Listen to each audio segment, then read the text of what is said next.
सांगली आणि मिरजेमध्ये पाणी पातळी स्थिर असली तरी जिल्हा प्रशासनाकडून अजूनही सुरक्षेबाबत मॉक ड्रिल घेतलं जात आहे।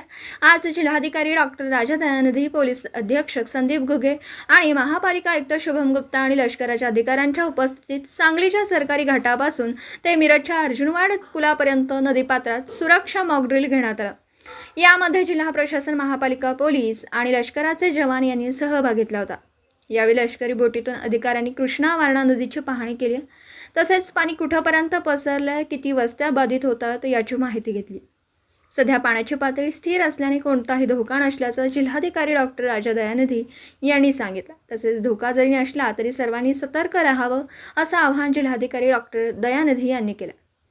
कोयना आणि चांदोली धरणातून पाण्याचा विसर्ग कमी करण्यात आलाय, त्यामुळे हळूहळू पातळीत घट होईल असंही जिल्हाधिकारी डॉक्टर राजा दयानिधी यांनी सांगितलं। सांगली जिल्ह्याच्या सर्व रहिवाशांना माझा नमस्कार। आज आता आपण पाहतोय मागील 2 दिवसापासून थोडा पाण्याच्या पातळी थोडा कमी होत चाललेली आहे सांगलीला। सध्या तरी पूरचा प्रादुर्भाव थोडा कमी झालेली आहे, तरी पण आम्ही सगळे लोक सतर्क आहे। तर मी याद्वारे सर्व नागरिकांना सुद्धा सांगू इच्छितो, जर आता पाण्याच्या पातळी कमी होत चालला असलं तरी सर्व लोक सतर्क राहणे आवश्यक आहे। सर्वांनी सतर्क राहावा आणि आपण येणाऱ्या दिवसामध्ये अजून काही पूरची परिस्थिती निर्माण झाली असेल त्याच्यातला सामना करण्यासाठी सुद्धा आत्ता पण आपण एक मॉक ड्रिल घेतो आहे आम्ही सोबत। कालसुद्धा ग्रामीण भागामध्ये सातत्याने आमच्या मॉक ड्रिल्स आणि वैद्यकीय शिबिरच्या वैद्यकीच्या चमूसोबत तपासणी पण सुरू आहे। मी सर्व नागरिकांना नम्रपणे विनंती करू इच्छितो, आत्ता थोडा पुराचा धोका कमी झाला असला तरी सतर्क राहणं अत्यंत आवश्यक आहे। कुठलाही अवावरती विश्वास ठेवू नये।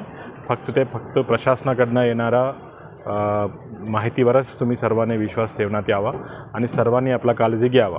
आणि जिथे थोडा पाणीचा कमी झालेली आहे तिथे थोडं येणाऱ्या दिवसामध्ये थोडा डास आणि